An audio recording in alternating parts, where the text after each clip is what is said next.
Bonjour mes bien-aimés et bienvenue pour ce nouveau partage autour de la parole de Dieu. Comme vous avez pu le constater, j'ai pas pu publier de vidéo dimanche pour la simple et bonne raison que j'ai quelques soucis de santé ces derniers temps qui font que j'étais sous traitement et le traitement en fait il était tellement lourd que je n'étais pas en position de tourner tout simplement. Et maintenant il fallait attendre que certains effets se dissipent pour pouvoir être en forme, pour pouvoir tourner. Le message était prêt, mais le corps n'était pas bien disposé tout simplement. Donc continuez à prier pour moi. Comme vous devez sûrement le savoir, je suis toute seule sur cette chaîne, je tourne toute seule, je monte toute seule, je fais tout toute seule. Donc si moi je ne peux pas faire les choses, personne ne le fera pour moi. Donc continuez à prier pour moi, pour ceux à qui Dieu met ça à cœur. L'Éternel n'a pas renoncé à toi. Tel est le titre de notre message cette semaine. C'est un message que j'avais préparé depuis quelques temps.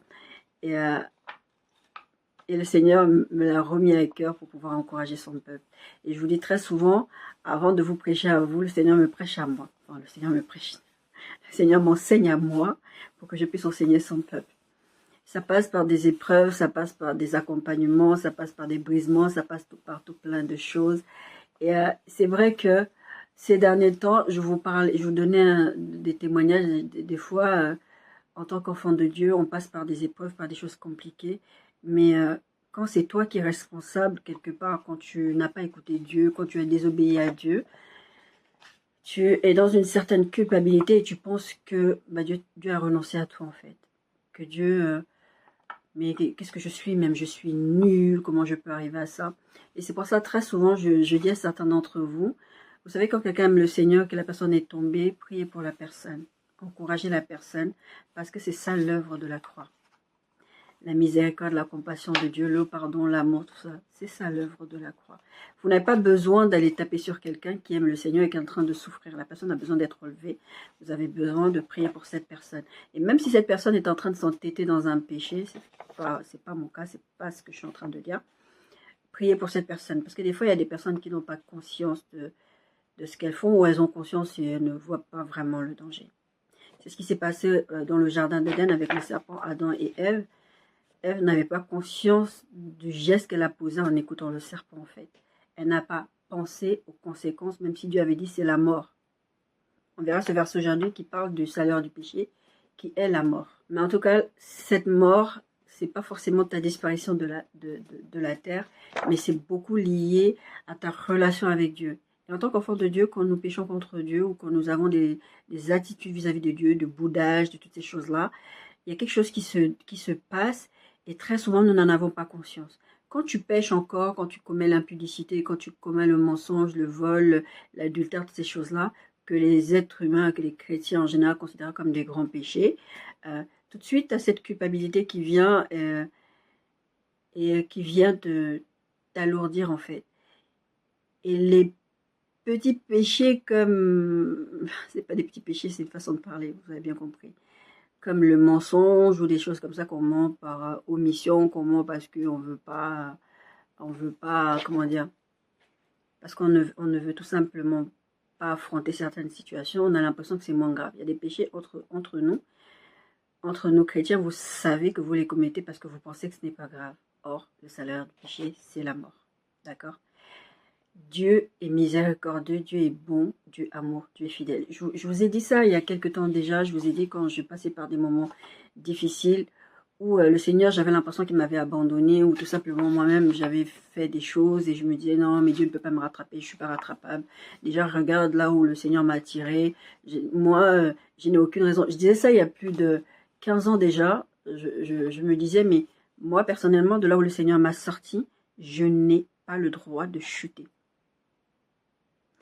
Je n'ai pas le droit de tomber. Je n'ai pas le droit d'avoir des attitudes. Je n'ai pas le droit parce que j'ai conscience de là où le Seigneur m'a tiré. Je me suis dit, de là où il m'a pris, si je me permets certains comportements, c'est que je n'ai rien compris. En fait, ce n'est pas la vérité. Ça, c'est en fait œuvrer pour soi, pour son salut, pour sa sanctification. C'est une décision à prendre, on va le voir. Mais en tout cas, je vous dis très souvent ces derniers temps, on ne peut pas fonctionner avec Dieu sans Dieu. Parce que sincèrement, si on pouvait faire des choses, la croix serait inutile. Regardez dans l'Ancien Testament, les sacrificateurs, tout ça, ils n'ont pas pu. Il fallait un sacrifice parfait. Et c'est important de se rappeler de l'amour, de la fidélité, de la bonté de Dieu. C'est important parce que vous allez vivre des choses, que ce soit de votre fait ou pas. Vous allez réagir à des situations que vous ayez provoquées ou pas. Mais en tout cas, vous allez vous retrouver dans des états où vous avez l'impression que je suis trop loin de Dieu. Surtout quand vous êtes... moi, je sais qu'il y a eu une période comme ça où ça a été beaucoup compliqué. C'était en 2020. Ça avait commencé par une promesse de Dieu. Et cette promesse ne s'est pas accomplie. Par ma faute, en fait. Et à un moment donné, je me dis, mais ça sert à rien de me promettre des choses si tu ne les accomplis pas. Bon, après, il m'a donné un enseignement par rapport à ça, que je vous donne très régulièrement. Je vous dis, les enseignements que le Seigneur me donne, je vous les donne après. Il m'a dit, mais si tu me désobéis, j'ai beau te faire une promesse, si tu court-circuites ce que je suis en train de faire, ça ne va pas se produire. Et c'est là que j'avais appris que, il y a des promesses de Dieu, donc, qui sont liées à notre obéissance. Et je l'ai enseigné très rapidement pour pas que les autres fassent la même erreur que moi. Quand vous prenez l'histoire de Jonas dans la Bible, Jonas c'est quelqu'un, Dieu va lui demander, va à Ninive, va dire aux Ninivites que s'ils ne se répandent pas, je vais frapper fort, je vais les massacrer, Dieu va frapper. Jonas refuse. Jonas refuse, la Bible dit que Jonas, je vous invite à lire toute l'histoire de Jonas, vous allez apprendre des choses, sûrement le Seigneur va vous parler dans votre situation. Jonas décide de fuir loin de la face de l'Éternel, il va à Tarsis. Il se dit, j'ai pas envie de faire ce que Dieu me fait, veut que je fasse. Dieu n'est pas juste. Pourquoi il veut que j'aille parler à ce peuple? Parce qu'on connaît Dieu. Si je vais parler à ce peuple-là, ils vont se repentir. Ils sont susceptibles de se repentir. Et Dieu est susceptible de... Dieu va leur pardonner. Eux, ils sont susceptibles de se repentir. Mais Dieu va leur pardonner s'ils se repentent. Et je ne veux pas que Dieu les pardonne. Je veux que Dieu les fracasse. Et Jonas désobéit à Dieu. Et Dieu, la Bible dit que Dieu envoie un poisson pour engloutir Jonas.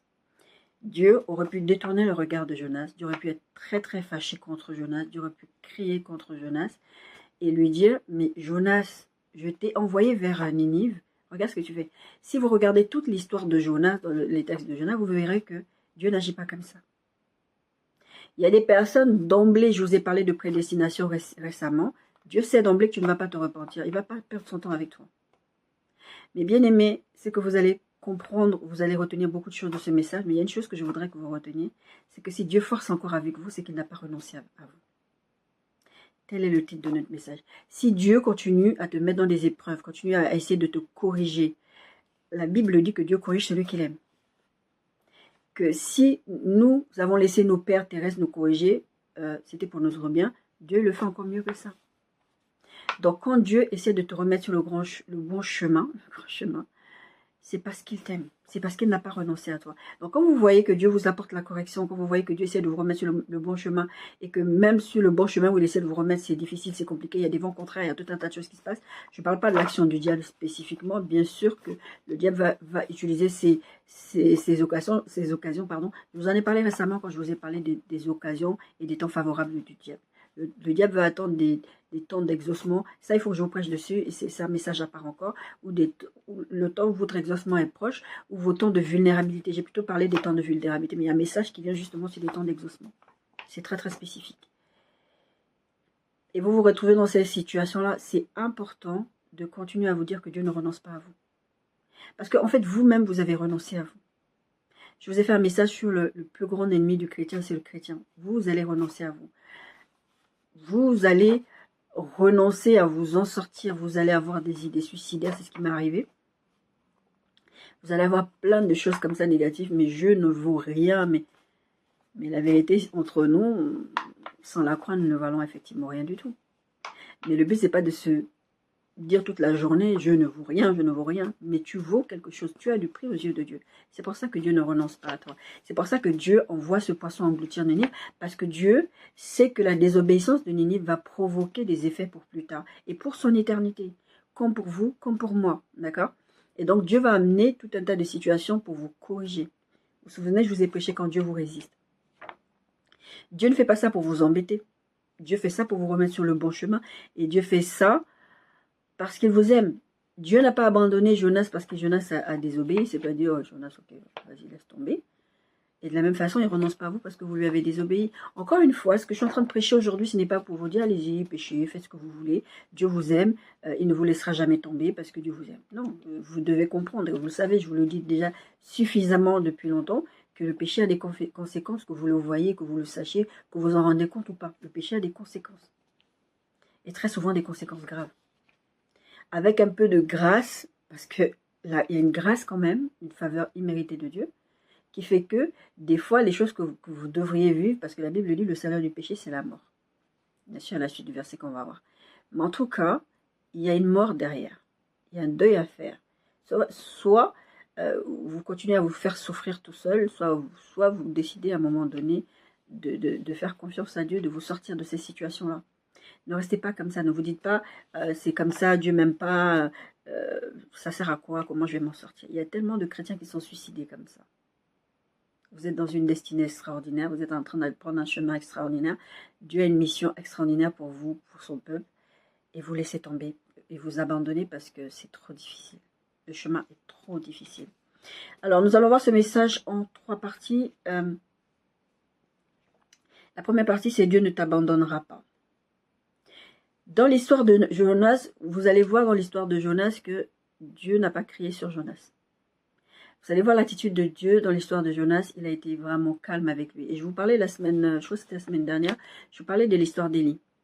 La Bible va dire que Dieu n'était pas dans le vent fort et violent qui va se lever. Dieu n'était pas dans le vent. Dieu n'était pas dans le tremblement de terre. Dieu n'était pas dans le feu. Mais Dieu était dans un murmure doux et léger.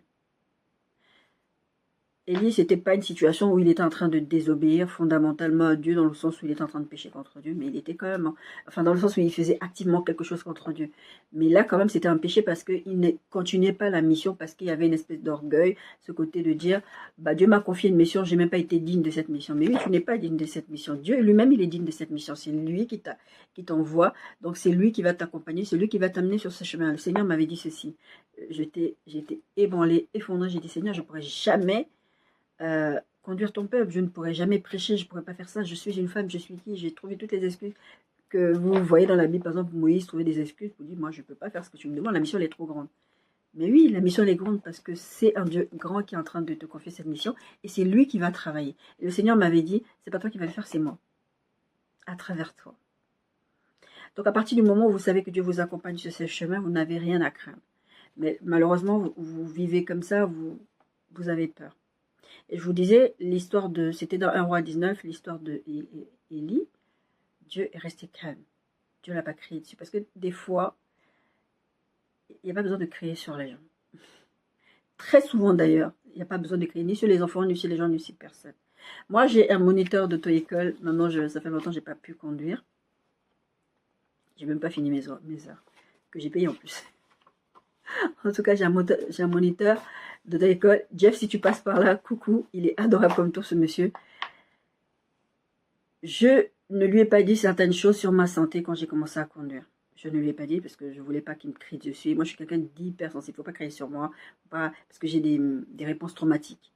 Donc, je peux sursauter. Quand je vais chez mon dentiste, elle est là, elle fait des soins, et des fois, elle va faire un geste, et je vais réagir vraiment brusquement. Et une fois, elle m'a dit, mais faut pas faire ça, parce que j'ai des instruments à la main, je suis en train de vous traiter.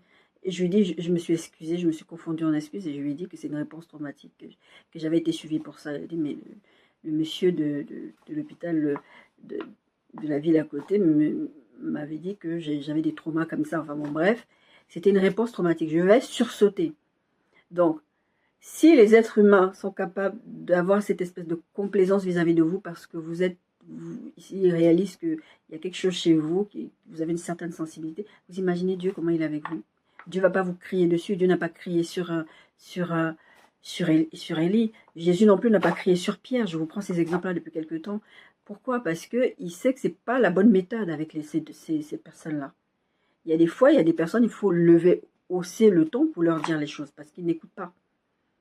Et moi, c'est m'est déjà arrivé, Dieu haussait le ton avec moi, parce que je n'écoutais pas. Mais la plupart du temps, son fonctionnement, c'est pas comme ça. Et mon moniteur d'auto-école, quand on conduisait, il va me dire, attention, faites pas ça, parce que ça va te stresser, t'es au volant. Et moi, j'ai toujours dit, une voiture, c'est potentiellement une arme. Donc lui, qu'est-ce qu'il faisait? Il ne criait pas dessus, il allait faire soit sa main comme ça pour me faire comprendre, attention, tu es en train de faire une bêtise. Il m'a expliqué, vraiment, il est très pédagogue ce monsieur-là. Il prenait le temps de m'expliquer. Quand je faisais une erreur, vous savez ce qu'il faisait? Il m'engueulait pas. Il me criait pas dessus. En même temps, il n'est pas sauvage. Quand vous criez sur les adultes, posez-vous des questions. Vous avez vraiment un problème dans votre cerveau. En tout cas, il me crie pas dessus et il me dit, qu'est-ce que tu penses de ce que tu viens de faire? Le Seigneur, plusieurs fois, je me suis pris la tête avec quelqu'un. Et j'ai dit, mais Seigneur, est-ce que tu as vu le comportement de cette personne? Est-ce que... Le Seigneur m'a dit, mais qu'est-ce que tu penses de ta réponse? Ouais, mais moi je pense qu'elle avait eu tort. Oui, elle avait eu tort. Mais ta réponse n'était pas bonne. Et c'est comme ça que le Seigneur va vous corriger. Et c'est comme ça qu'il va vous montrer à quel point il vous aime. Mais si vous êtes le cou raide, vous avez tendance à dire, ouais, il m'engueule alors que j'ai rien fait, la personne avait tort. Alors que Dieu fait ça pour votre bien. C'est une façon qu'il a de vous montrer qu'il n'a pas renoncé à vous, qu'il vous aime et qu'il veut que vous corrigez. Et ce moniteur, il ne me criait pas dessus. Il me disait, Isabella, qu'est-ce que tu penses? Qu'est-ce qu'on devrait faire? Parce que la théorie, je l'avais. Maintenant, on était dans la pratique. Bon, d'après toi, on devrait faire comment? Si je me trompais, il allait me dire non, c'est pas ça la réponse. Mais ce que j'aimais bien avec lui aussi, c'était ce côté où il n'allait pas me donner forcément la réponse tout de suite sur un questionnement où il savait que j'avais la réponse. Il allait prendre le temps de me faire réfléchir. Réfléchis vraiment à ce que tu es en train de dire. Et le Seigneur est comme ça avec nous. Et j'ai un message que j'ai enregistré aujourd'hui dans mes audios. Comme je vous ai dit, je ne peux pas les audios avant. Et vraiment, j'ai constaté depuis plus de 20 ans déjà que le Seigneur, en fait, il s'adapte à nous. Et ce message-là parle de ça. Le Seigneur s'adapte à nous. Il se met à notre niveau, justement. Parce qu'il sait que nous tout seuls, Jésus disait, sans moi, vous ne pouvez rien faire. Sans le Saint-Esprit, on ne peut rien faire. Et moi, j'ai pas besoin qu'on me crie dessus pour faire quelque chose. On est plus ou moins têtus, les êtres humains. Des fois, on a besoin de se casser les dents. C'est pour ça que je disais, je vous ai prêché ça il y a quelques temps, avec ma fille, une fois en discutant, on disait, mais pourquoi les gens, des fois, il faut vraiment qu'il leur arrive des casse-dents? Bah, des fois, le Seigneur, il est obligé de vous envoyer un poisson, vous engloutir, de vous envoyer une épreuve pour que vous écoutiez. Parce que s'il ne fait pas ça, vous n'allez pas écouter. Parce que des fois, puisque Dieu est dans le doux murmure léger, vous avez tendance à croire que bon, c'est pas grave. Donc des fois, il va vous envoyer le feu. Juste pour que vous écoutiez. Dieu ne t'abandonnera pas. Ça, c'est la Bible qui dit, c'est notre texte de Bible, Jésus 1, 5, 9. Je serai avec toi comme j'ai été avec Moïse, je ne te délaisserai point, je ne t'abandonnerai point. Fortifie-toi, prends courage, etc. Je ne te délaisserai point. Je vous dis très souvent, pour perdre son salut, pour s'éloigner de Dieu, c'est une décision de notre part à un moment donné. À un moment donné, vous avez commis un péché, vous avez vécu des choses, vous êtes éloigné de Dieu parce que vous en voulez à Dieu, pour toutes les raisons que vous voulez. C'est une décision que vous prenez à un moment donné, à un instant T, parce que vous êtes fâché, vous voulez montrer à Dieu que vous êtes fâché. Vous savez, comme vous êtes avec votre conjoint, vous êtes avec vos enfants, vous voulez montrer... Bon, les enfants, c'est différent, parce que vous avez une certaine autorité sur vos enfants, donc vous allez avoir tendance à dire, ouais, c'est comme ça, c'est comme ça. Mais avec vos conjoints, c'est difficile, c'est différent, vous pouvez pas faire ça. Donc vous allez, ouais, je te parle pas, ouais, je te boude, ouais. Et vous faites ça avec Dieu. Mais quand vous faites ça, vous mettez en danger. Je disais à une fille une fois, qui a un appel prophétique, je lui disais, tu te mets en danger en faisant ça. Parce que Dieu a des choses à te dire, Dieu a des actions à te faire faire, mais surtout, il y a des avertissements sur ta vie, des choses dont Dieu veut t'informer. Mais si tu es dans cet état-là où tu es fâché contre Dieu, tu te mets en danger toi-même.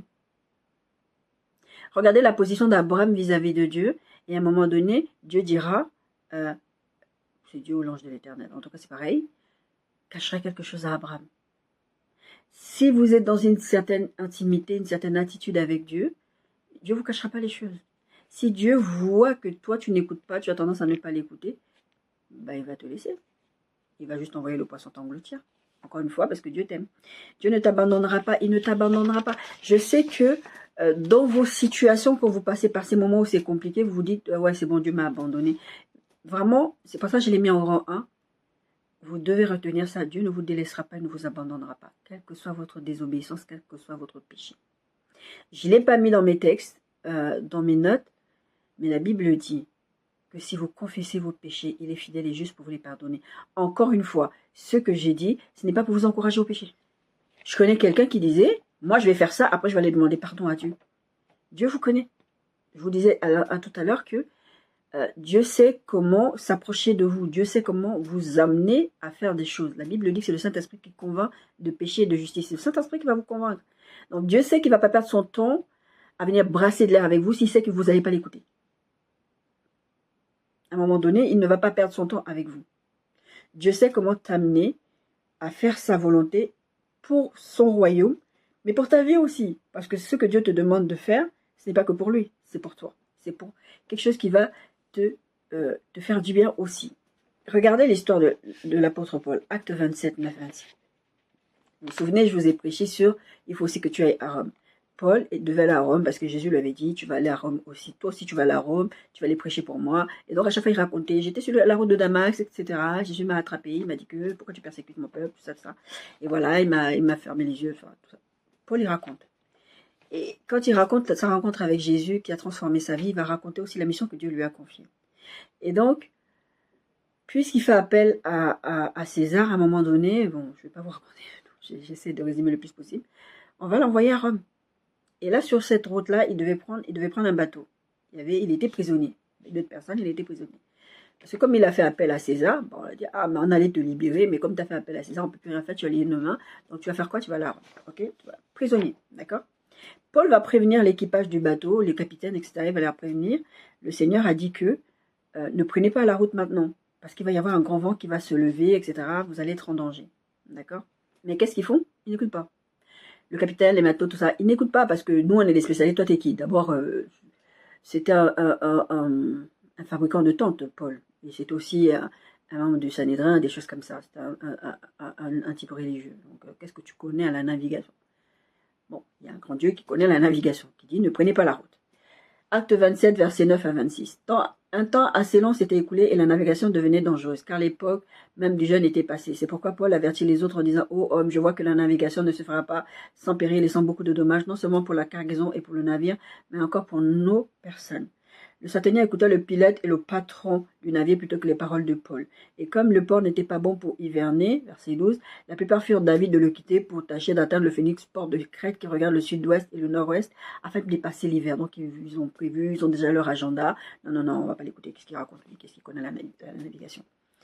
Un léger vent du sud va souffler, ce qui va les conforter dans leur position.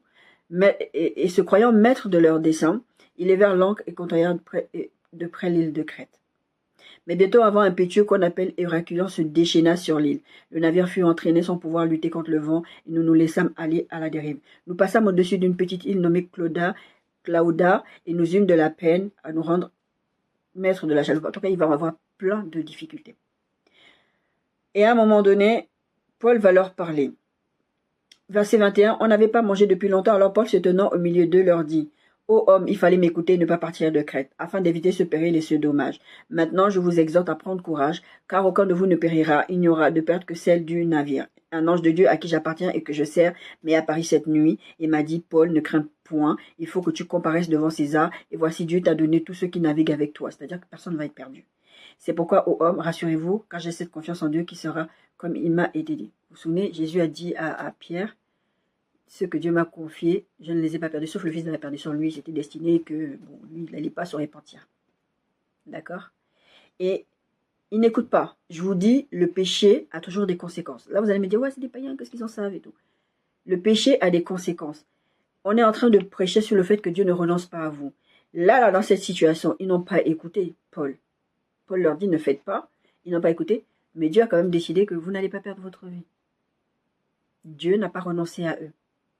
Dieu n'a pas dit, parce que vous n'avez pas écouté, tant pis pour vous, moi je vais sauver que mon fils, parce que l'histoire de Jonas nous montre que Dieu aurait pu envoyer un grand poisson pour venir avaler Paul, sauver Paul, envoyer je ne sais pas quelle bestiole venir sauver Paul, et les autres meurent, parce qu'ils n'ont pas écouté. Mais Dieu a été bon avec eux. Dieu a été bon avec eux. Le péché aura toujours des conséquences. C'est pas moi qui vais venir vous prêcher que confessez-vous, c'est pas grave, continuez à pécher. Non, moi je vais pas vous prêcher ça parce que j'en souffre de ces trucs-là. Il y a certains trucs que j'ai commis dans ma vie. C'est pas de la culpabilité que je parle, c'est une réalité. Je suis pas en train de dire oh non, tout ce que je vis dans ma vie c'est parce que j'ai péché. Non, c'est pas vrai. Il y a des choses que je vis, ça n'a rien à voir avec le péché, ça a à voir avec la maladie, ça a à voir avec des attaques, ça a à voir avec autre chose. Mais il y a des choses très clairement, je le sais parce que j'en ai parlé avec le Seigneur, il m'a dit clairement, c'est ta désobéissance qui a amené ça. mais je suis avec toi. Le Seigneur m'avait dit ceci, hein, quand j'avais eu des problématiques avec le père de ma fille à l'époque. Je t'avais dit de ne pas aller avec cet homme. Voilà, tu es allé avec cet homme, tu as fait un enfant avec lui. Tu ne m'as pas écouté. Maintenant, tu es en train de récolter les conséquences de ta désobéissance, mais je suis avec toi. C'est pour ça que je vous dis que Dieu ne renonce pas à vous. Encore une fois, ce n'est pas pour vous encourager à pécher contre Dieu, à jouer avec le feu, parce que vous allez perdre des choses. Et dans cette affaire, avec cette histoire de bateau, ils ont perdu des biens. Ils ont dû jeter la cargaison. Ils ont juste mangé pour prendre des forces. Après, ils ont dû tout jeter. Parce que de toutes les façons, il fallait qu'ils jettent tout. Le bateau est en train de couler. Ils ont perdu beaucoup parce que ils ne voulaient pas écouter. Parce que, bon, voilà. Peut-être que, ouais, c'est Paul qui nous parle. Donc, vous avez des gens, des fois, Dieu vous envoie vous dire des choses. Vous rejetez leurs paroles parce que lui, il est qui? Je vous ai dit récemment, je ne sais plus dans quelle prédication, qu'un fou peut venir vous parler de la part de Dieu. Vous allez rejeter parce que c'est un fou. Parce qu'il est sale, c'est un SDF, qu'est-ce qu'il va me dire? Dieu utilise tous les moyens qu'il a à sa disposition pour vous faire comprendre, pour vous parler. La Bible dit que Dieu parle tantôt d'une autre, tantôt d'une façon, tantôt d'une autre. Dans les rêves, dans tout, Dieu va vous parler. Et Dieu va vous envoyer des rêves pour vous avertir. C'est ce que la Bible dit, que Dieu vous envoie des rêves pour vous avertir. Vous n'écoutez pas. Après, vous retrouverez sur oh, Dieu m'aime pas. Oh, Dieu m'a abandonné. Dieu a renoncé à moi. C'est parce que je suis irrécupérable. Et cette histoire, bientôt un vent impétueux qu'on appelle Euraculon, c'est déchaîna sur l'île. Ils auraient écouté, ne seraient pas retrouvés là, parce qu'ils ont vu, ils étaient confortables. Un vent doux et léger est passé. Donc ça va bien. Donc ça montre bien que j'ai bien étudié la météo. Je sais ce que je suis en train de faire. J'ai bien étudié le marché. Je peux signer ce contrat. Finalement, le mariage, c'est pas pour moi. Toutes les raisons que vous allez trouver pour ne pas obéir à Dieu, tôt ou tard, vous allez avoir les conséquences de vos décisions. Parce que vous vous sentez à l'aise, vous vous sentez confortable dans vos situations. Vous vous sentez confortable dans votre péché, vous vous sentez confortable dans votre désobéissance. Vous savez que Jonas, quand vous lisez l'histoire de Jonas, c'est même pas notre texte de base en plus. Jonas, il dormait tranquillement dans le bateau. La Bible dit que Jonas dormait tranquillement dans le bateau. Pendant que les autres étaient en train de paniquer, il y avait le vent, il y avait tout ce qui était en train de se lever. Jonas, il dormait tranquille, ils s'en fichaient. Et j'avais prêché dessus, je disais, il y a des gens comme ça qui sont dans votre temps, en train de désobéir à Dieu. Après, ils vont dire, priez pour moi, faites des jeûnes, tout ça, tout ça. Alors que c'est eux qui sont en train de désobéir à Dieu. Et vous êtes là en train de prier, à un moment donné, vous allez vous dire, mais qu'est-ce qui se passe? Pourquoi la situation ne s'arrête pas? Et puis maintenant, je suis touchée par ça. J'avais pris sous mon aile quelqu'un que Dieu m'avait donné pour prendre sous mon aile. Ce n'est pas moi qui ai décidé toute seule. Et cette personne avait souvent des attaques, venant des gens de sa famille, entre autres sa mère. Et une fois, dans un rêve, le Seigneur me montre que cette dame est en train de m'attaquer spirituellement aussi. Et ça m'avait énervé. Je dis, mais... Attends, les gens ne réalisent pas que... C'est pour ça que je vous dis, priez pour vos conducteurs. Vous ne savez pas comment ils sont des boucliers pour vous.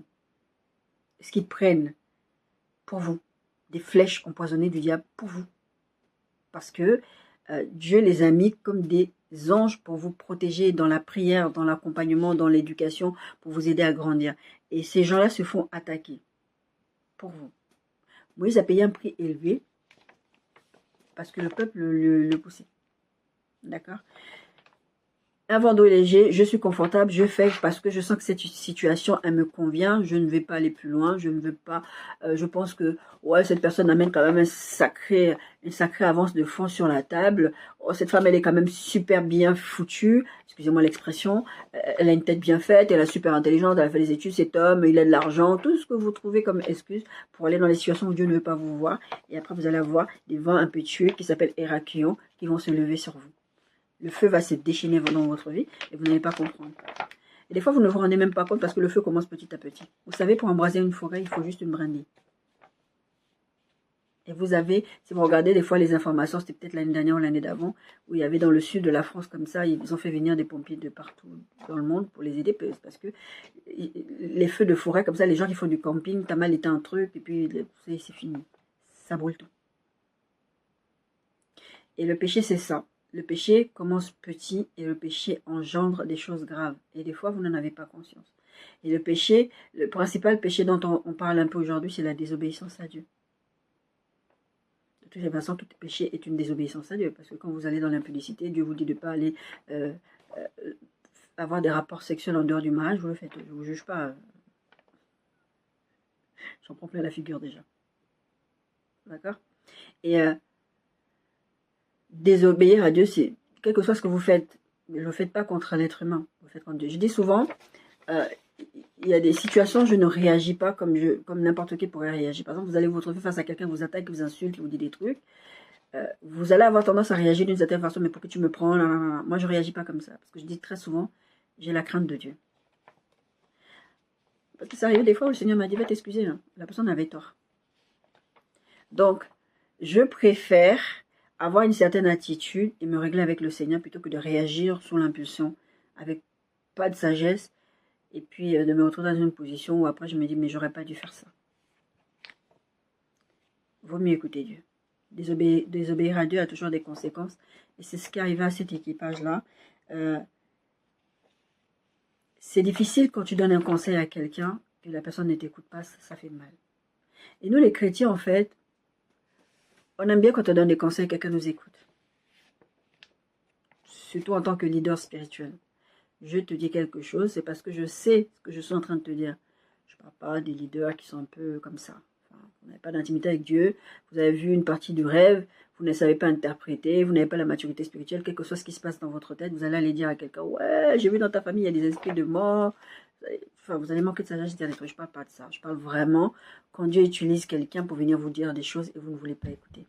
Et quand c'est comme ça, en tant qu'être humain, en tant qu'enfant de Dieu, on a tendance à se dire, mais oh là là, c'est pas possible. Vas-y, casse-toi les dents que tu vas comprendre ta leçon. Dieu ne fonctionne pas comme ça avec nous. Pourquoi vous fonctionnez comme ça avec les autres? Je vous disais tout à l'heure, quelqu'un qui pêche contre Dieu a très très mal. Il ne faut pas que vous croyiez que pécher contre Dieu, déjà, on sait qu'il y a des conséquences, j'arrête pas de vous dire. Et au-delà de ça, ça fait mal. Quand vous aimez Dieu, vous péchez contre Dieu, ça vous fait mal. Pierre a renié Jésus. Jésus lui avait dit que tu vas me renier. Il a dit, moi, je ne ferai pas ça. Parce que lui, selon lui, comment il se connaissait, il n'allait pas le faire. Moi, je suis restée 12 ans sans pécher contre Dieu au niveau impurité sexuelle. Mais le jour où je suis tombée, enfin, tout le monde, enfin, tous ceux qui me connaissent intimement, je veux dire, c'est pas quelque chose que je raconte n'importe comment, sauf pour pour donner les enseignements. Mais en tout cas, ceux qui me connaissent, non, toi, si on m'avait dit que toi, tu allais tomber, je n'allais pas croire. Parce que c'est pas ton genre, parce que j'étais verrouillée, personne. Il a fallu un jour que le Seigneur m'amène quelqu'un dans ma vie pour que j'ouvre mon cœur. Et j'ai dit au Seigneur, mais Seigneur, c'était pas la personne qui m'était destinée, pourquoi tu m'envoies les personnes qui... Là aussi, j'ai appris une leçon. Il m'a dit, parce que toi, le jour où je vais t'envoyer la bonne personne, tu auras tellement le cœur fermé que ça ne va pas passer. Donc, je t'ai envoyé quelqu'un pour que tu puisses être ouverte à l'amour. Je t'ai fermé à l'amour sous le prétexte religieux, sous le prétexte de ma relation avec Dieu, sous le prétexte que je ne voulais pas pécher contre Dieu. Mais en fait, j'étais fermée à l'amour parce que j'étais blessée. Et le Seigneur voulait que je sorte de cette blessure-là, de donner encore la possibilité de laisser un homme m'approcher. Mais quand je vais t'envoyer la bonne personne qui va t'approcher, comment tu vas aimer cette personne si tu es fermé comme ça? Moi, je te le donne un conseil à quelqu'un de savoir que la personne va prendre le mur et que cette personne ne t'écoute pas. Mais il y a une chose que le Seigneur m'a appris en marchant avec lui, c'est que tu ne vas convaincre personne, Nadia. C'est moi qui vais faire ce travail de conviction. Donc, votre travail à vous, c'est de dire les choses et de prier pour les gens. Parce que, oui, c'est difficile quand vous dites à une personne, oui, n'écoute pas l'apôtre Paul, là c'est trop dans cette situation, mais ils ne m'ont pas écouté. Bien fait pour eux. Mais non, l'apôtre Paul, il n'est même pas dans ça. Il n'est pas bien fait pour eux. Il est à, bon, vous ne m'avez pas écouté. Bon, c'est un peu comme, vous voyez, je vous avais dit, vous ne m'avez pas écouté. Bon, c'est pas grave, vous ne m'avez pas écouté, mais sachez que Dieu veille quand même sur vous parce qu'il m'a dit que il ne nous arrivera rien. C'est important de comprendre que Dieu ne fonctionne pas comme nous. Dieu ne va pas venir dire, bien fait pour toi, il fallait m'écouter, tu vas mourir. Tu es parti à Tarsis, tu vas mourir. Tu as fouillé Élie, comment tu peux fuir Jézabel alors que tu viens de faire descendre le feu de la terre, du ciel, pardon. Dieu n'a pas abandonné Jonas à son sort. Dieu n'a pas abandonné Jonas dans sa désobéissance. Dieu n'a pas abandonné Élie. C'était aussi une désobéissance d'Élie de fuir parce que Jézabel l'a menacé. Des fois, vous vivez des choses comme ça. Je ne parle pas forcément de péché, d'impureté sexuelle, toutes ces choses. Des fois, Dieu vous dit d'aller dans des directions. Vous avez peur parce que votre patron vous menace, parce que le gouvernement vous menace, parce que plein de choses vous menacent. Il ne faut pas manquer de sagesse encore une fois. Mais faites confiance au Dieu qui vous envoie. Jésus se faisait attraper, attaquer, mais quand il allait dans la foule, il se faufilait. Tu te demandes comment il faisait. Parce que ce n'était pas son temps. Tant que ce n'était pas son temps, personne ne pouvait le stopper. Personne ne peut vous stopper si Dieu n'a pas dit qu'on peut vous stopper. D'accord? Dieu n'a pas abandonné Jonas à son sort en se disant, bon, tant pis pour vous. Et Dieu n'a pas abandonné les occupants du bateau en disant, tant pis pour vous, j'ai envoyé Paul, venez vous prévenir, vous n'avez pas écouté Paul, tant pis pour vous. De la même manière, Dieu ne va pas renoncer à vous. Dieu ne va pas renoncer à vous parce que vous ne l'avez pas écouté. Vous allez avoir des conséquences, comme je vous ai dit dans cette histoire de bateau avec Paul.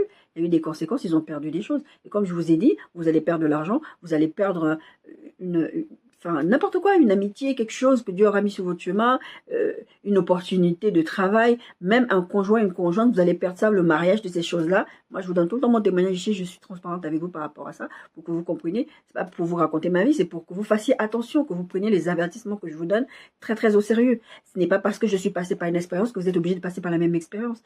Apprenez de vos aînés, apprenez de vos aînés dans la foi. Même quand je dis aînés, c'est pas forcément par rapport à l'âge. Apprenez à vos aînés dans la foi, à ceux qui sont passés par là, à vous, qui vous expliquent, ne va pas là-bas. J'ai vu un serpent là-bas et toi, tu vas aller où il y a le serpent. Ah non, je vais tester si le serpent là, il n'est pas méchant. Peut-être que ce n'est pas un serpent vénineux, hein. Peut-être que c'est un serpent, il est gentil. Non, mais vous êtes comme ça et nous sommes comme ça. Parce que nous voulons tester les choses. Dieu ne vous abandonnera pas à votre sort, mais si vous continuez dans la direction que vous allez avoir des problèmes. Pour regarder l'histoire de Jonas, Jonas a eu des problèmes. Jonas, à un moment donné, Dieu va lui enlever l'arbre, il va être sous le soleil, ça va lui taper la tête. Eux, là, ils vont perdre des biens dans le bateau. D'accord? Mais Dieu n'a pas abandonné. Comme Jésus non plus n'a pas abandonné Paul après l'avoir persécuté, comme Jésus n'a pas abandonné non plus Pierre après l'avoir renié, d'accord? C'est important parce que Jésus, Dieu, vous aime. C'est pas parce que vous êtes dans votre situation-là que Dieu, ça y est, va renoncer à vous et dire, oh, il est nul, lui, je suis fatigué de lui parler. Mais c'est ce que vous passez dans votre tête. C'est pour ça que vous avez des problématiques comme ça. Vous pensez ça dans votre tête, vous dites, non, c'est bon. Je n'en vaux pas la peine, je suis nul. Et quand vous regardez l'histoire de Pierre, probablement, en fait, Pierre, lui, il a interprété les propos de Jésus. Quand Jésus venait lui dire, est-ce que tu m'aimes, paie mes brebis? Est-ce que tu m'aimes, paie mes agneaux? Est-ce que tu m'aimes? Lui, probablement, quand Jésus lui parlait, dans sa tête, il se disait, c'est sûr, Jésus est déçu de moi. Et voyez la situation sous le prisme de sa peine et de sa déception de lui-même. Et Jésus vient s'approcher de lui parce que Jésus dit, mais relève-toi. Je vous donnais le témoignage, je crois que c'était la semaine dernière ou la semaine d'avant, je vous disais, le Seigneur dans un rêve me disait, écoute, tu es tombé, tu as demandé pardon, pourquoi tu restes là dans la culpabilité? Avance. Et moi, j'arrivais pas. J'étais déçu de moi-même. Pierre était déçu de lui-même. J'ai dit à Jésus, je ne le renierai pas. Jésus m'a dit, tu vas me renier, mais je te connais, tu vas me renier. Je te connais mieux que toi-même. Il dit, non, moi, je fais jamais. Moi, au nom de Dieu, je ferai. J'aimerais raconter l'histoire de la Bible. Il a dit, je ne le ferai pas. Et là, il se retrouve devant le fait accompli. Jésus qui lui parle, il dit, oui, c'est vrai, j'avais dit que je ne le ferai pas. Au fond de lui, il sait ce qu'il a fait. Et Jésus n'a pas renoncé à lui. Jésus a dit, non, tu as une mission, continue la mission. Et moi, je vous avais donné ces témoignages. Le Seigneur me dit, continue la mission. Tu ne peux pas t'arrêter. C'est vrai que souvent, j'entends des prédications où les gens disent, les serviteurs de Dieu, et fondamentalement, ils n'ont pas forcément tort. D'accord? C'est aussi pour ne pas, encore une fois, vous encourager dans le péché. Ils disent, ouais, n'écoutez pas les gens, qui, par exemple, qui commettent l'impudicité, qui marchent avec Dieu et qui commettent les péchés. Vous allez voir, ils vont vous entraîner dans le péché, etc. C'est pas forcément vrai. Il y a des gens qui marchent avec Dieu, qui tombent, et que Dieu va quand même utiliser. Pas parce que Dieu va utiliser le mal qu'ils ont fait. Non, parce que Dieu n'a pas renoncé à eux. Dieu ne va pas renoncer à vous parce que vous péchez contre Dieu. Il y a une différence entre tomber dans le péché, désobéir à Dieu pour quelque chose, que Dieu te dit va là-bas et que tu dis non, et de vivre un style de vie de péché. C'est deux choses différentes. Si vous êtes à l'aise à vivre dans le péché, c'est une chose différente que vous avez désobéi à Dieu, vous êtes tombé, et bon, même si Dieu vous avait dit n'y va pas, il y a une jeune fille qui fait des sketchs sur, Internet, sur Instagram, et à chaque fois, elle fait des sketchs et montre Dieu qui lui interdit d'aller faire un truc, et Dieu lui dit ne le fais pas, elle dit oh, je vais aller vérifier par moi, même si c'est vraiment, je vais avoir des conséquences. Et quand elle a des conséquences, on voit ce jour cette image de Dieu qui vient, qui envoie un ange, va la consoler, va rester avec elle, parce que elle n'écoute jamais. Dieu ne s'arrête jamais de vous écouter. Dieu ne s'arrête jamais de vous parler. Dieu ne s'arrête jamais de s'approcher de vous. Mais encore une fois, comme je vous disais la semaine dernière, je pense, il faut que vous acceptiez la main tendue de Dieu. Dieu ne vous abandonne pas, ok, mais est-ce que vous acceptez sa main tendue? C'est pas la peine de rester dans la culpabilité de dire, Dieu mettant la main dans le Seigneur, je ne suis pas jouer les martyrs. Oh Seigneur, je ne peux pas, parce que vraiment j'ai trop péché. Je vous dis ça, Je vous prêche pas ce que je connais pas. D'accord? C'est important d'accepter la main tendue de Dieu. Dieu a dit qu'il ne m'abandonnera pas. Dieu n'a pas renoncé à moi. J'accepte qu'il ne m'abandonnera pas. C'est tout. Arrêtez de penser que vous avez infligé la peine à Dieu, que Dieu ne vous aime plus et que Dieu... Oh Seigneur, je ne mérite pas que tu... Grand 2, renoncer au péché. C'est important. Encore une fois, depuis tout à l'heure, je vous dis, Dieu ne vous abandonnera pas, ok, parce qu'on est sur cette thématique qui dit, l'Éternel n'a pas renoncé à vous. D'accord? L'Éternel n'a pas renoncé à toi. La première chose, c'est, mettez-vous ça dans la tête, Dieu ne vous abandonnera pas. D'accord? Dieu n'a pas laissé Jonas parce que Jonas l'a désobéi. Dieu n'a pas laissé Élie parce que Élie a décidé d'avoir peur de Jézabel, mais c'est différentes situations. Dieu n'a pas laissé Pierre parce que Pierre a renié Jésus. Et Dieu n'a pas non plus laissé ses occupants du bateau en disant « Ouais, on vous a prévenu, vous avez quand même pris la route, tant pis pour vous, maintenant Héraclès va vous tuer. » De la même manière, le Seigneur n'a pas laissé Paul aussi, qui était seul à l'époque. « Tu as persécuté mon peuple, tu vas voir ce que je vais te faire payer. » D'accord? La deuxième chose, renoncer au péché. Il est important d'éviter les problèmes. Je vous le dis souvent, quand Dieu vous interdit quelque chose, c'est pour vous protéger de vous-même. D'accord? Je vous ai prêché là-dessus, sur cette histoire avec le serpent et Ève dans le jardin de Genèse 3. Quand Dieu vous interdit quelque chose, c'est pour votre propre protection. La première chose, c'est de ne pas mettre le nez où Dieu ne veut pas vous voir, pour éviter les problèmes. Quand je vous parle d'immoralité sexuelle souvent, parce que l'immoralité sexuelle, c'est le seul péché dans la Bible te dit de fuir. Pourquoi? Parce que quand tu mets le nez là-dedans, tu as très difficilement, tu sors, ça devient comme une addiction. Et je sais de quoi je parle. Donc, la première chose, quand vous renoncez au péché, c'est de ne déjà pas mettre le nez. Quand Dieu te dit, ne va pas dans cette direction, ne va pas dans cette direction. Dieu sait ce qui est devant. Et c'est aussi dans quelle situation tu vas te mettre en y allant. Donc, c'est important de comprendre, Dieu m'a dit. Maintenant, cette première étape. Si je suis en train de vous prêcher, c'est que cette première étape, vous ne l'avez pas fait, vous avez mis quand même le nez dedans, d'accord? Donc, la première chose, c'est de confesser devant Dieu, de dire à Dieu, bon, Seigneur, voilà, cette situation, j'arrive pas à m'en sortir. Vous n'êtes pas allé à la croix, d'accord? C'est Jésus qui est parti mourir à la croix. Vous n'allez pas vous en sortir tout seul. C'est important que vous en ayez conscience. Vous n'allez pas vous en sortir tout seul. Vous devez renoncer déjà. Seigneur, ce problème d'immoralité sexuelle. Seigneur, ce problème de mensonge chronique. Seigneur, cette façon que j'ai de vouloir aller prendre des décisions sans toi. Je renonce. Vous devez déjà prendre une décision de renoncer au péché. Renoncer au péché, ça ne veut pas dire que le péché va s'arrêter. Il y a des choses auxquelles vous allez renoncer, tout de suite ça va s'arrêter. Mais il y a des choses, ça ne va pas s'arrêter. Donc, ne soyez pas déçus de vous-même quand vous voyez, enfin si, soyez quand même déçus. Parce que si vous n'êtes pas déçus, vous allez avoir tendance à faire les choses. Mais ce que je veux dire par là, c'est que ne vivez pas dans la culpabilité. Voilà, c'est plutôt ça le mot. Ne vivez pas dans la culpabilité parce que, oh, j'ai pourtant renoncé au péché, j'ai pourtant décidé d'obéir à Dieu, mais je n'y arrive pas. Parce que ce n'est pas vous qui allez y arriver. D'accord? C'est le Seigneur qui va vous aider. Renoncer au péché, c'est une décision sur un instant. C'est une décision personnelle, nécessaire au salut et au fonctionnement avec Dieu au quotidien. Si vous voulez vivre une vie de sainteté, vous devez renoncer. Vous devez dans votre tête prendre des décisions. Moi, par exemple, quand je vous parle souvent d'immoralité sexuelle, je mets en place des stratégies. Ça ne marche pas la vérité. Toutes les stratégies que j'ai mis en place n'ont jamais fonctionné en fait. La seule stratégie, je me suis dit ça ne fonctionne pas, tu n'es pas en contact avec cette personne. Tu ne parles plus, tu coupes complètement les ponts. D'accord? Donc, il y a des situations comme ça où ça va être très très difficile de mettre en place des stratégies. Mais la décision est déjà importante que vous décidiez, je ne veux pas pécher. C'est la première étape. Je ne veux pas pécher. Bon, la première étape, 1A, ne mettez pas le nez où Dieu vous interdit. Deuxième chose, 1B,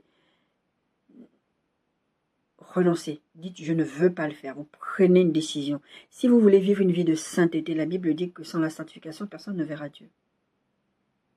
Si vous voulez vivre une vie de sainteté, vous devez renoncer au péché. C'est pour ça que je vous disais à l'instant quelque chose comme... Il y a une différence entre renoncer au péché, en fait, à vouloir obéir à Dieu, et tu tombes dans le péché quand même, et vivre une vie de péché.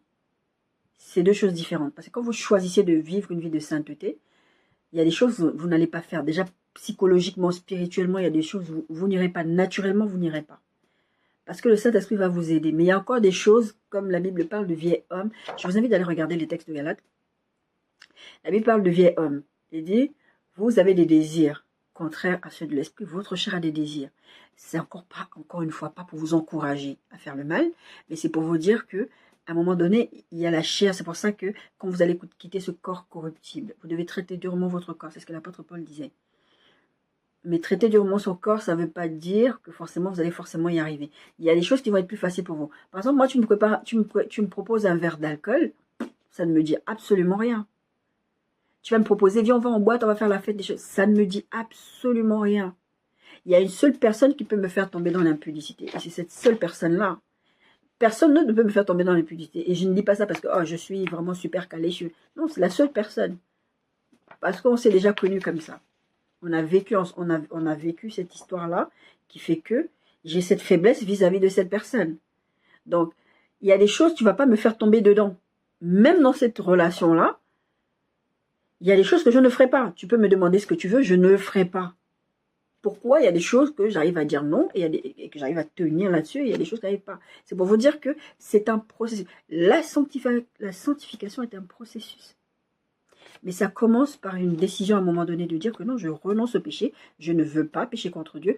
Joseph, il a dit, je ne veux pas pécher contre mon maître, je ne veux pas pécher contre... Il a fui. Comme je vous ai dit, c'est le seul péché, l'impudicité. Je ne perche pas spécifiquement sur l'impudicité. C'est vraiment un exemple qui est là parce que c'est le problème avec lequel je deal. Je ne veux pas le faire. Je n'ai jamais goûté à ça. Parce que Joseph était pur, au cas où vous ne le sauriez pas. Joseph était pur. Je ne veux même pas mettre le nez dedans. Il a fui. On l'a accusé de viol. D'accord? Ne mettez pas le nez où Dieu ne veut pas vous voir. Parce que le péché, en fait, ce que le péché va entraîner chez vous, c'est pour ça que c'est important de renoncer au péché, de prendre cette décision. Parce que, en fait, ce que le péché va entraîner, va vous empêcher de progresser dans votre foi, dans votre marche spirituelle, va vous faire vous sentir sale. Vous n'allez plus voir l'œuvre de la croix parce que vous aimez Dieu, comme j'ai dit, vous allez vous repentir, tout ça, mais malgré la repentance, vous allez toujours avoir l'impression que Dieu ne vous a pas pardonné. Vous allez avoir l'impression que je n'en vaux pas la peine, je ne suis pas digne de Dieu. C'était l'impression que Pierre avait. Je ne suis pas digne de lui. En plus, il me demande de perdre ses brebis.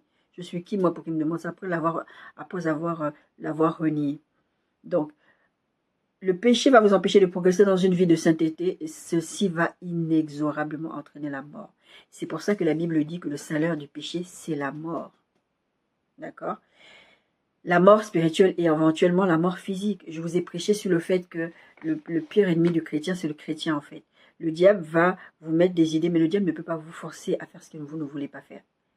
Mais en fait, il va vous bombarder, vous harceler, au point où vous allez dire, ouais, c'est bon, je renonce, je vais mourir. J'en peux plus, c'est bon, j'arrête. Ce jeune homme-là, ce chantre chrétien connu dans le monde évangélique, avait dit, non, mais moi, finalement, je me rends compte que l'homosexualité, c'est pas un péché. Hein. J'embrasse cette vie, c'est pas un péché. Dieu même, je continue à prier Dieu, je continue à marcher avec Dieu, je continue à chanter les louanges à Dieu. Mais ça veut dire, c'est pour ça que je vous parle de style de vie. Ça veut dire que tu as renoncé à une vie de sainteté, au lieu de renoncer au péché.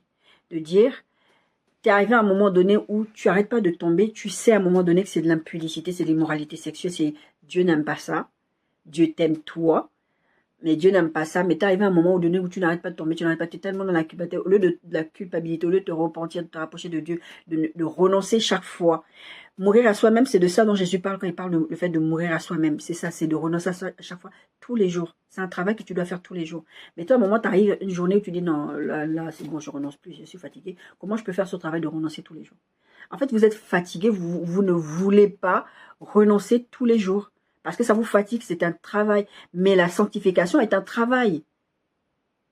Mais ça demande votre participation. Et ça demande la place de Dieu qui a déjà acquis la sainteté à la croix. Parce que Dieu est saint, n'est-ce pas? N'oubliez pas, Dieu est saint, 3 fois saint. Maintenant, si vous voulez marcher dans une vie de sainteté, vous devez renoncer à votre péché, au péché même en général, et puis tous ces petits péchés que vous commettez à côté, ça va vous aider à progresser dans votre vie de sainteté. Vous ne pouvez pas être 20 ans avant quelque chose, et 20 ans après, vous êtes toujours la même personne, vous commettez toujours les mêmes péchés, vous vivez toujours la même vie. Même si vous avez commis un certain type de péché, à un moment donné, il doit y avoir une progression dans votre sanctification. Dieu nous interdit de nous approcher du péché parce qu'il sait que le péché va nous entraîner à la mort. Quand il disait ça à Ève, quand il disait ça à Adam, ne mangez pas, Genèse 2, 16, 17. L'Éternel donna cet ordre à l'homme. Tu pourras manger de tous les arbres du jardin, mais tu ne mangeras pas de l'arbre de la connaissance du bien et du mal, car le jour où tu mangeras, tu en mourras. Dieu sait ce qu'il dit quand il dit ça. Il sait que le péché va entraîner, la transgression de sa loi va entraîner une malédiction qui va entraîner une mort. Une mort spirituelle qui va amener, comme je vous ai dit, à la mort physique des fois. Des fois, vous allez dans des endroits où vous n'êtes pas censé aller, tu vas choper le sida, ou tu vas avoir un accident, il va t'arriver quelque chose, parce que Dieu t'interdit d'aller quelque part, tu y es allé. Il y avait un pasteur, là c'était une désobéissance type, Dieu te dit de ne pas aller quelque part, tu y vas quand même. Et c'est pas parce qu'il avait fait quelque chose spécifiquement de mal. Vous allez me dire, mais pourquoi Dieu a fait ça? Mais Dieu l'avait prévenu par sa femme. Il partait à une conférence, ce pasteur, et il y avait plein de choses. Et la femme lui avait, enfin, elle avait un don un peu prophétique. Enfin, elle n'était pas prophète, mais elle avait une sensibilité prophétique, voilà. Et elle a dit à son mari, n'y va pas. Le mari a dit non. Et elle lui a expliqué pourquoi il ne devait pas y aller. Le mari a dit non, c'est déjà tout booké, les billets, tout. Vous savez, le monsieur a pris l'avion, il a craché. L'avion est mort. Et c'était un serviteur de Dieu. On va dire quoi? Dieu n'aimait pas son serviteur. Parce que vous, quand vous vivez des choses, vous allez dire Dieu m'aime pas. Dieu aurait pu me protéger, Dieu aurait pu faire ça, Dieu aurait pu faire ça. Mais non, mais Dieu t'a prévenu. Dieu, à un moment donné, il est venu te parler. Dieu, à un moment donné, est venu dire à cet équipage-là, vous allez tout perdre. Ah, le vent est doux et léger. Oh non, je suis confortable dans ma situation. Non, mais j'ai déjà tout booké, tout est déjà préparé. Et vous vous retrouvez dans des problématiques. La première chose, c'est déjà de renoncer, d'accepter que si Dieu m'interdit, il a des bonnes raisons. Si Dieu m'interdit d'aller dans une direction, de faire quelque chose, de dire quelque chose, de parler. Des fois, la Bible, vous allez avoir des textes où la Bible dit, taisez-vous devant certaines situations, taisez-vous. Dieu disait à son peuple, là, gardez le silence, laissez-moi faire. Il y aura des moments où Dieu va vous demander, par exemple, de garder le silence. Ça fait partie des choses de ce que Dieu peut vous demander, exiger de vous. Moi, je me suis retrouvée dans une situation avec le pasteur, des choses comme ça. Le Seigneur me disait, garde le silence, garde le silence, garde le silence. C'était dur, parce que quand quelqu'un, on te jette des pierres, on te lapide de façon imagée, je parle. Mais c'était littéralement ça. J'ai failli mourir à cette époque-là. Et quand vous vivez ces genres de choses, vous vous dites, mais pourquoi? C'est des gens qui sont censés servir Dieu. Même si à la limite j'ai tort, prie pour moi, intercède pour moi. Prie pour moi. Romains 6, 23, car le salaire du péché, c'est la mort. Mais la deuxième partie du verset dit, mais le don gratuit de Dieu, c'est la vie éternelle en Jésus-Christ, notre Seigneur. Le salaire du péché, c'est la mort. Progressivement, il y a des choses qui vont se passer dans votre vie. Vous allez avoir du mal à prier, vous allez avoir du mal à lire votre Bible. Il y a des choses qui vont se passer dans votre vie. Vous allez avoir vraiment des difficultés. C'est pour ça que Dieu vous interdit d'aller manger de fruits là-bas. Là. La Bible dit quand Ève elle a mangé le fruit, elle savait, puisqu'elle a dit, Dieu a dit de ne pas manger. Oh, Dieu n'a pas dit qu'il ne faut pas manger tous les fruits. Elle a dit, non, c'est pas ça que Dieu a dit. Hein. Dieu n'a pas dit de ne pas manger tous les fruits, il a juste dit cela.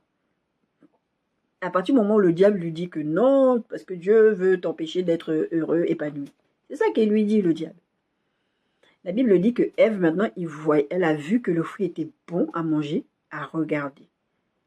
Mais avant, les fruits là étaient là, tu ne les voyais pas qu'ils étaient bons. Hein.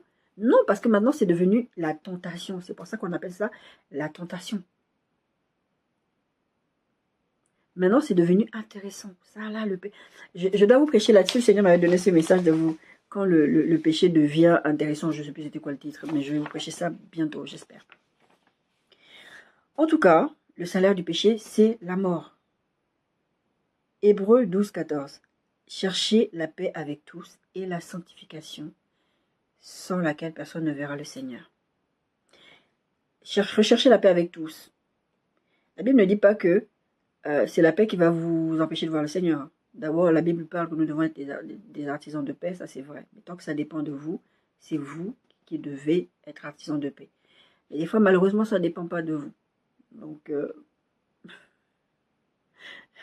y a des choses que je ne vais pas dire ici parce que quand tu commences à parler, même si tu es en train de prêcher sur quelque chose qui est bien précis, on va te dire que tu attaques des gens, mais enfin, bon, bref, c'est pas grave. La sanctification, personne ne verra Dieu sans la sanctification. Parce que le ciel, là-bas, c'est la sainteté, la sanctification. Dieu est saint, 3 fois saint. Les non-saints ne vont pas aller au ciel. Mais déjà, Dieu vous a rendu saint en Jésus-Christ à la croix. Mais si dans votre quotidien, vous ne cherchez pas à marcher dans la sainteté, vous êtes saint, parce que Jésus vous a rendu saint, maintenant marcher dans la sainteté. C'est ça que la Bible appelle la sanctification. C'est un processus.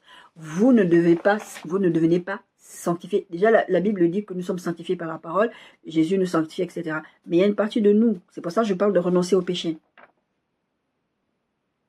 Si vous ne le faites pas, vous allez avoir des problématiques. Et c'est normal, vous allez avoir des problématiques. Et c'est normal, vous allez avoir du mal à vous débarrasser de certains péchés. Mais déjà, c'est une décision à prendre. Et c'est aussi accepter que c'est une progression. J'étais sur un groupe il y a 3-4 ans, là. J'ai quitté le groupe parce que c'est trop toxique. C'est quel genre de chrétiens? Ils sont toujours en train de juger les autres chrétiens, toujours en train de casser les gens. Quelqu'un qui vient te dire, bah, j'ai des attirances homosexuelles. Oh, abomination, tu vas là en enfer. Mais ça, c'est quoi? La personne vient s'ouvrir, vient vous demander de l'aide parce qu'elle voit bien que c'est pas bien ce qu'elle ressent, c'est pas bien, c'est pas bon devant le Seigneur. Elle a besoin d'aide, c'est soi-disant un groupe de chrétiens. Et moi, j'apportais des réponses concrètes, qu'est-ce que la parole de Dieu dit, et je disais, tu es dans un processus. La première étape que tu as déjà fait, c'est de reconnaître ça, que ça ne va pas. Jésus l'a dit, je suis venu pas pour les bien portants, sous-entendu ceux qui se croient bien portants, je suis venu pour les malades. Accepter déjà que j'ai un problème, c'est le début de la guérison et de la sanctification aussi. Ne pas se trouver des excuses, prendre ses responsabilités, de dire, comme le Seigneur m'avait dit face à cette histoire d'impudicité, ouais, parce que moi j'étais là, ouais, c'est toi qui m'as fait tomber dans le péché, parce que tu m'avais pas entendu, moi j'étais là pendant 12 ans, j'ai pas touché personne, j'ai rien fait, et toi t'arrives comme ça, d'un coup je tombe, parce que tu m'as fait tomber dans le péché, t'es mauvais. Le Seigneur m'avait dit, prends tes responsabilités. Il l'a pas fait tout seul, vous l'avez fait à deux. Vous, pour renoncer au péché, je ne l'ai pas mis dans mes notes, mais pour renoncer au péché, vous devez déjà prendre vos responsabilités, accepter que vous avez votre part de responsabilité. Comme je vous disais, la sanctification, c'est un processus. C'est aussi, n'oubliez pas que notre thème, c'est l'Éternel n'a pas renoncé à toi. C'est aussi une façon que Dieu a de montrer qu'il n'a pas renoncé à toi. Dans le processus de sanctification, il y aura un processus de correction que Dieu va faire avec vous. Et je vous disais tout à l'heure, tant que Dieu continue à venir vers vous, essayer de vous corriger, vous remettre sur le bon chemin, même si vous êtes dans des espèces de désobéissance, que Dieu vous relève toujours, c'est qu'il n'a pas renoncé à vous. Vous savez, on dit souvent, quand vous êtes dans un couple où la femme, elle gueule, elle est tout le temps là, fais ça, j'en ai marre, elle crie, elle se fâche, elle n'a pas encore renoncé à la relation. Mais quand une femme commence à se taire, elle s'en fiche complètement de ce que tu fais, que tu rentres à l'heure que tu veux, c'est que c'est fini. En fait, émotionnellement, elle s'est déjà détachée. La prochaine étape, c'est qu'elle va partir. En général, dans cette étape-là, elle ne revient pas en arrière. Dieu, lui, n'est pas comme ça. Dieu n'a pas ce côté où je renonce à toi. Et comme je vous ai dit depuis tout à l'heure, en fait, Dieu vous connaît. Dieu sait comment vous convaincre. C'est pour ça qu'il revient. À chaque fois, il se rapproche de vous. C'est pour ça que je vous disais, acceptez la main tendue de Dieu. D'accord?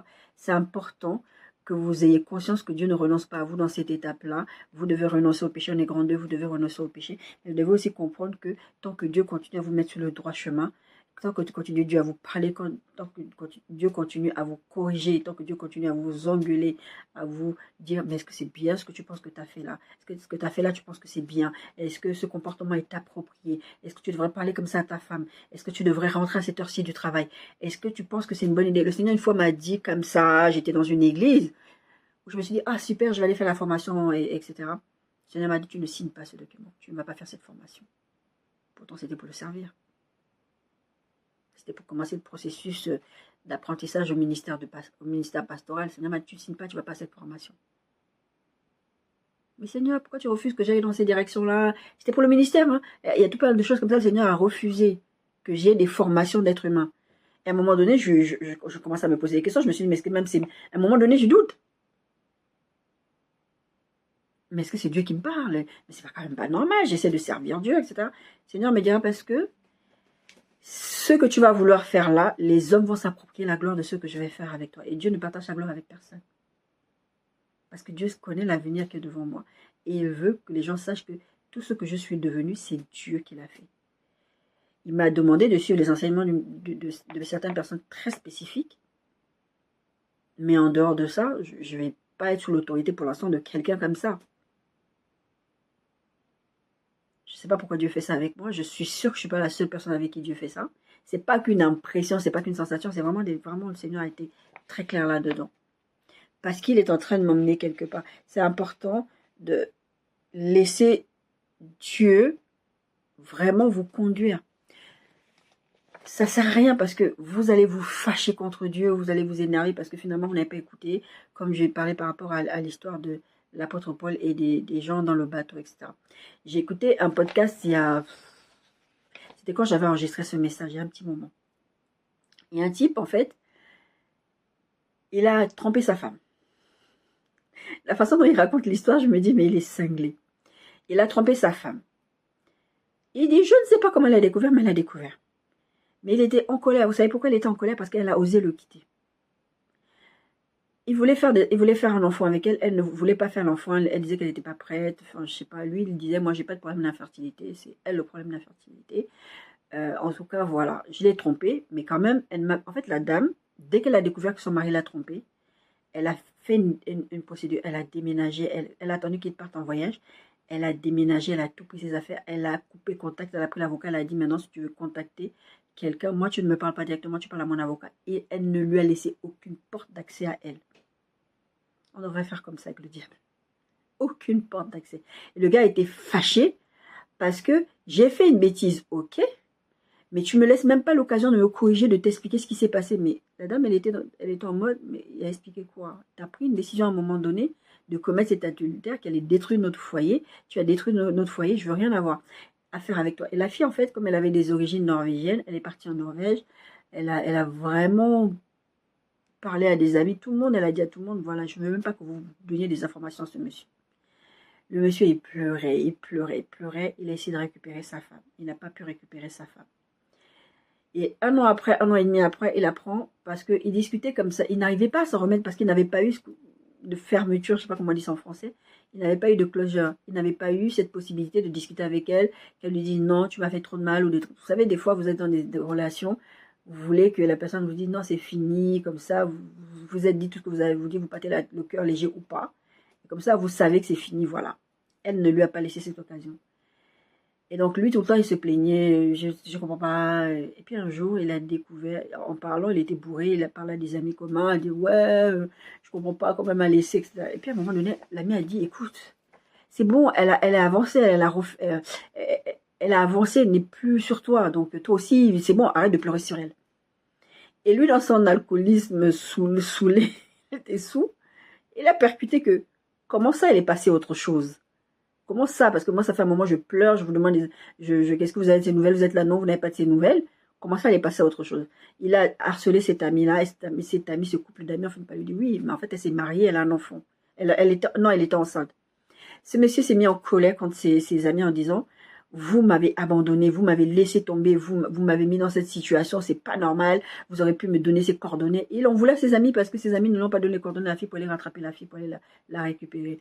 Et puis il dit, ouais, et puis ce gars-là, il a réussi à avoir ma femme parce qu'il dit, c'est sa femme, parce que j'ai fait une bêtise, elle m'a même pas laissé le congé. Et puis elle a osé faire un enfant avec quelqu'un d'autre.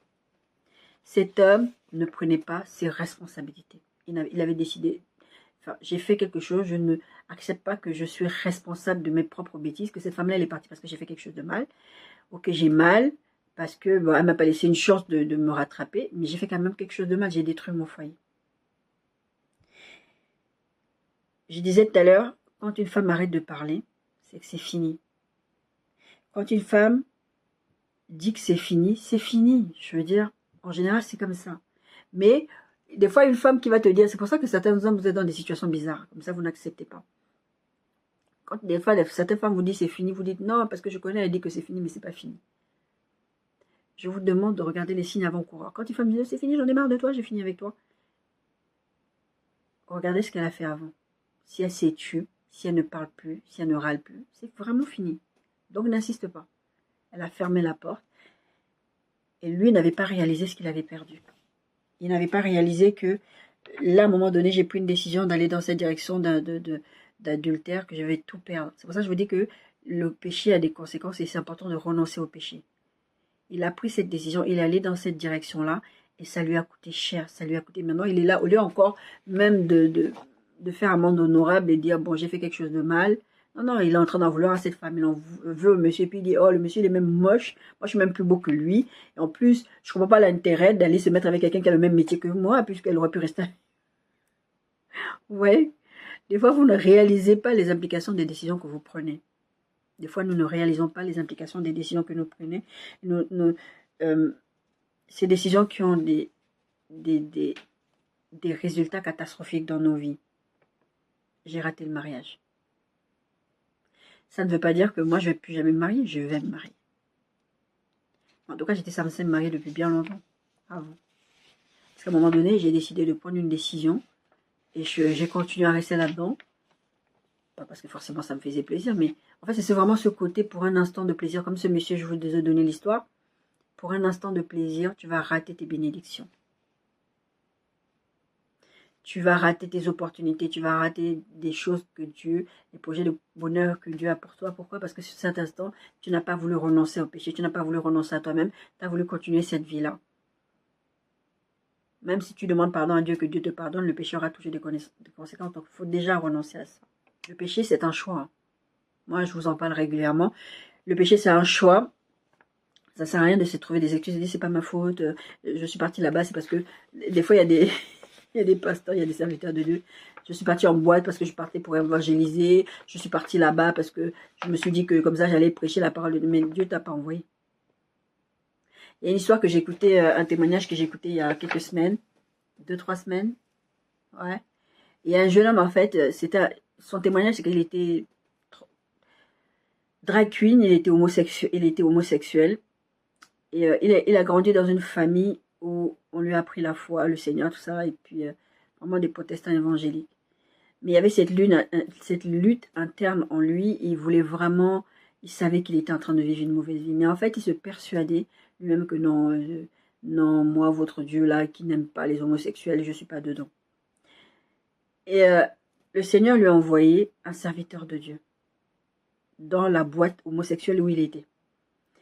Un jour, il est dans une boîte, il est vraiment dans les pensées. Non, et puis, il était vraiment dans une période où il s'est forcé à vivre cette vie parce qu'il avait commencé cette vie de péché et il voulait continuer là-dedans parce qu'il ne se voyait pas retourner à l'église parce que là-bas, on l'avait trop jugé, on l'avait trop rejeté, etc. Il avait mal, il ne voulait pas. Et à un moment donné, il y a ce jeune homme qui rentre dans l'endroit, le bar gay où il est, et s'assoit à côté de lui. Il commence à discuter avec lui. Et lui pose une question bien spécifique. Et le monsieur s'est dit, mais qu'est-ce qu'il fait ici, lui? Le jeune homme gay se dit, mais qu'est-ce que le monsieur il fait ici? Parce qu'à la façon il lui parle, tu n'as pas ta place là. Et puis même ça se voit. Enfin, en général, les enfants de Dieu, vous voyez, ils dégagent quelque chose. Moi, je sais que ça m'est déjà arrivé. Quelqu'un me dit, il y a quelque chose que tu dégages. C'est pas qu'une personne, ça s'est arrivé plusieurs fois. Et je dis, ah, c'est la gloire de Dieu qui est resplendie sur moi. Je dis ça toujours comme ça. Mais vous dégagez quelque chose. Et donc, en discutant, le jeune homme finira par dire à le monsieur qui est rentré finira par dire à ce jeune homme-là, Dieu m'a envoyé vers toi. Donc oui, ça c'était un cas spécifique où Dieu vraiment lui a dit, va dans ce bar gay-là, tu vas parler à cette personne-là qui est dans cet état-là.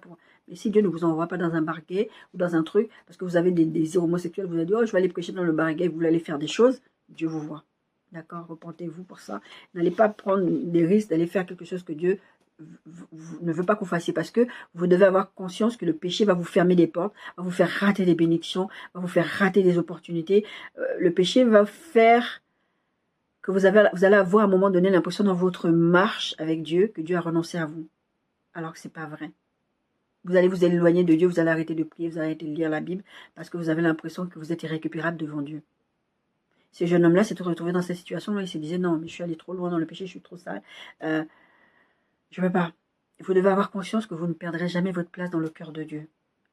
Vous ne perdrez jamais votre place dans le cœur de Dieu tant que vous acceptez la main tendue de Dieu. C'est pour ça que je vous disais dans notre titre que Dieu n'a pas renoncé à toi, quelle que soit la situation dans laquelle tu es. C'est vraiment à la fin, au retour de Jésus, à la fin des temps, ça qu'il n'y aura plus de possibilité de rédemption. Mais tant qu'on n'y est pas, et puis n'attendez pas demain, parce que demain ne vous appartient pas. Tant qu'on n'y est pas, Dieu n'a pas renoncé à vous. Je vais m'arrêter là, mes bien-aimés. On va continuer la semaine prochaine parce que moi, je sais déjà, en général, quand j'ai un certain nombre de pages, je sais très bien que je vais pas faire sur une vidéo. Je vais faire sur 2 vidéos. En tout cas, nous avons vu qu'aujourd'hui, l'Éternel n'a pas renoncé à toi. C'est parce que toi, tu te sens irrécupérable, que tu penses que Dieu a renoncé à toi, la première chose que vous devez vous mettre dans votre tête, c'est que Dieu ne vous abandonnera pas. C'est le grand 1 qu'on a vu. Le grand 2, c'est la deuxième chose, c'est renoncer au péché. Déjà là, dans le grand 2, renoncer au péché, il y a cette première partie, ne vous approchez pas du fruit défendu. Quand Dieu vous interdit quelque chose, ne vous en approchez pas. N'essayez même pas de tester. Soyez des Joseph, fuyez. D'accord? Et la deuxième chose, c'est que, bon, malheureusement, vous êtes tombé. Mais vous devez prendre une décision de dire, je ne veux pas, je veux marcher dans la sainteté, je vais vivre une vie de sanctification et je veux renoncer au péché. Dire que Seigneur, ce péché-là, j'arrête pas de tomber dedans, je veux renoncer à ça. D'accord? On va continuer la semaine dernière, on va voir le grand 3. Le grand 3, c'est ne te prive pas de la grâce de Dieu et ce sera la fin. Et ça, c'est une grande partie de mon message. Il y a pas mal de choses à dire là-dessus. Bien-aimés, soyez bénis. Je vous demanderai encore une fois de plus de prier pour moi. Ça va beaucoup mieux. Je suis allée en contrôle médical aujourd'hui. Bon, le traitement a très bien fonctionné. Merci mon Dieu, il était temps. Si vous voyez encore une fois qu'il y a des retards dans les publications de vidéos, c'est parce que je suis dans une période transitoire et puis il y a beaucoup de choses, de mouvements qui se passent et dans ma vie et dans la vie de ma fille qui font que, comme je vous ai dit, je suis toute seule à gérer la chaîne, je suis toute seule à faire mes vidéos, je suis toute seule à tout faire, préparer mes messages, j'ai pas d'assistant, j'ai personne qui m'aide. Donc c'est vrai que travailler dans ces conditions-là, des fois, c'est pas évident. Jusqu'à présent, ça va, j'arrive à gérer. Mais là, avec la santé qui prend, c'est pas, mes problèmes de santé sont pas quelque chose de nouveau, mais en tout cas, maintenant ça prend des proportions un peu compliquées. Donc moi je prie, ok, mais priez pour moi s'il vous plaît. Que le Seigneur vous bénisse, que le Seigneur vous accompagne, que le Seigneur vous conduise. Ne renoncez pas à Dieu parce que Dieu, lui, ne renonce pas à vous, d'accord? C'est pas parce que vous avez fait quelque chose, vous êtes allé dans une direction où Dieu ne voulait pas vous voir, que vous avez commis un péché, que vous avez pris le chemin de droite au lieu de prendre le chemin de gauche, que vous avez pris le bateau, que Dieu vous a dit non, non, non, le vent va se lever, que vous avez renié Jésus parce qu'à un moment dans votre vie, vous avez dit non, c'est bon, je veux plus être chrétien, chez Dieu, j'en veux pas, que vous ne pouvez pas revenir en arrière. Vous avez toujours la possibilité de revenir en arrière. Vous avez toujours la possibilité de revenir dans les mains de Dieu parce que Dieu, lui, ne renoncera jamais à vous. Soyez bénis.